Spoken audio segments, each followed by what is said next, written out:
Alright, hello there you guys, your girl Euniycemari here. And so, we're going to do another talk video. You can see by this title, I do enjoy the talk videos and I do enjoy sharing with you guys a little bit of myself. I guess you can say this whole on the journey of happiness videos. This is kind of a tap into me as what I'm going through and trying to be happier and all of that. Now, before I get started, if you have not seen the keys to happiness or the keys to happiness letting go, those were the two last videos that I did that this is going to kind of spin off of those.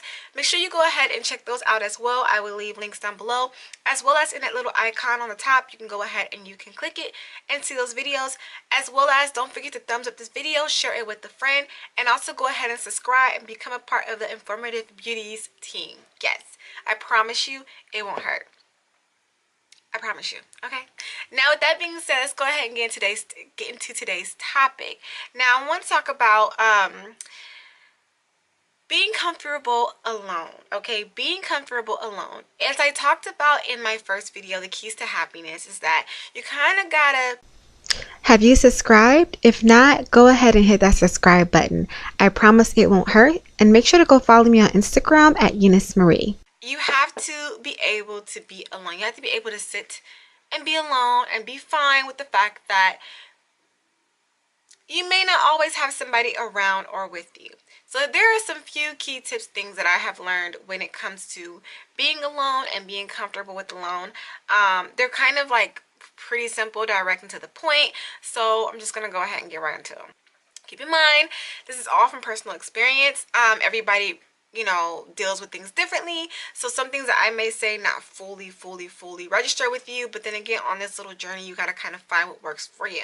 All right, before I get into this, the first thing I kind of do is that if I'm alone and I'm like, I feel crappy alone, I kind of break down why do I feel crappy alone. If I'm sad, or is it because somebody isn't giving me the attention that I want, whether it's being a man or family or maybe a friend or something. I kind of break that down to myself, like, why do I feel like that? Oh, because he didn't text me back. Oh, I feel kind of like because he didn't text me back. But why do I feel like that? I shouldn't feel like that. And like I said, it's always coming up with solutions. So I can sit there and be like, oh, for example, a lot of us girls go through this, women, we go through this. Oh, he didn't text me back, he may not really like me, he may not really be into me. And that kind of puts you in a mood, right? And you're all like sad and stuff, or you're all like bummed out or whatever. And what I do is I start to change that around. I start to go, you know what? He's not thinking about me, or he's busy right now, whatever the case may be. So I should be busy too, or I should do something for myself. So I first think about the reason as to why I'm feeling the way that I feel. And once I found out the reason why I feel the way I feel, maybe it's because, like I said, he didn't text me back or he didn't call me. Your girl's feel a little bit neglected, you know what I'm saying? Then I go, you know what? Maybe he's busy. Maybe he has a life. Okay, so let me go ahead and let me do what I need to do. And then that's where I go into thinking, okay, what do I need to do? Okay, I have orders that need to be filled. I have videos that need to be edited. I need video ideas I need to jot down. I need to get my calendar together. I need to look at my schedule for tomorrow. That's when I get into a mode of finding things to do.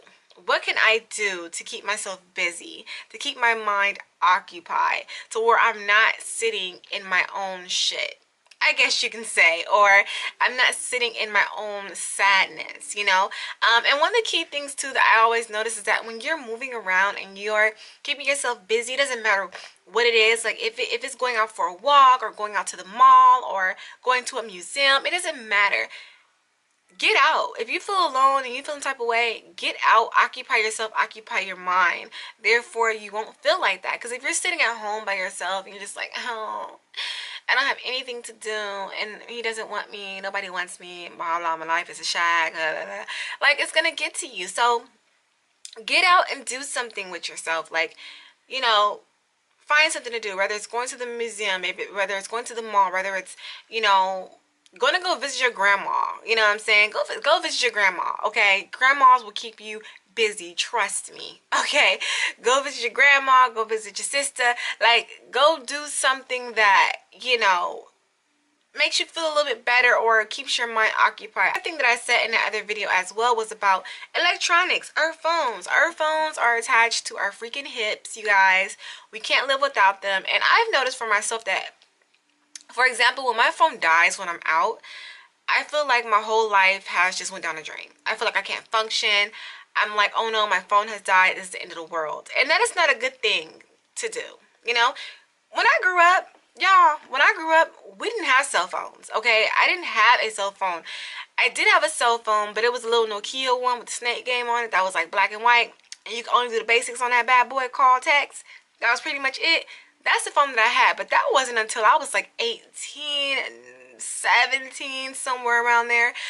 So before I had a phone, I was on the house phone, or we were outside playing. Like, we played outside as kids. So like, always having a phone, I didn't grow up like the kids are now with always having a phone or having a phone. That wasn't how I grew up. So I'm like, sheesh, like I feel bad, or I feel like my life is not the same, or I feel like I can't function because I don't know what time it is. I don't know nobody's number. I don't know. I can't scroll through Instagram, through YouTube. I can't look into other people's lives. And that's why I said in the first part of that video, go without your phone for some time.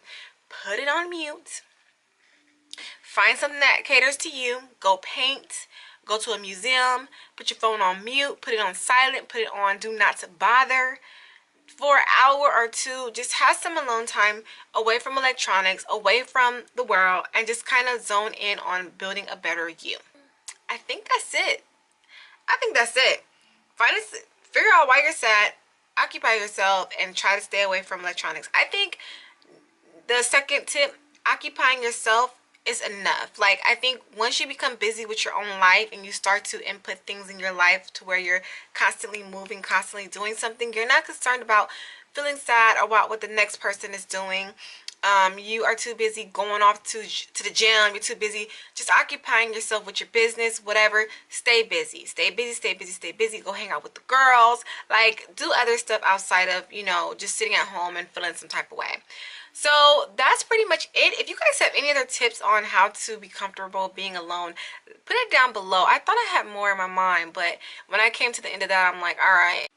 Also, if you guys have any video ideas for videos like this, these talk videos, make sure to go ahead and leave them down below. Let me know. But yes, thank you guys so much for watching. Make sure to rate, comment, subscribe, all that fun stuff, and I will see you in my next video. Bye.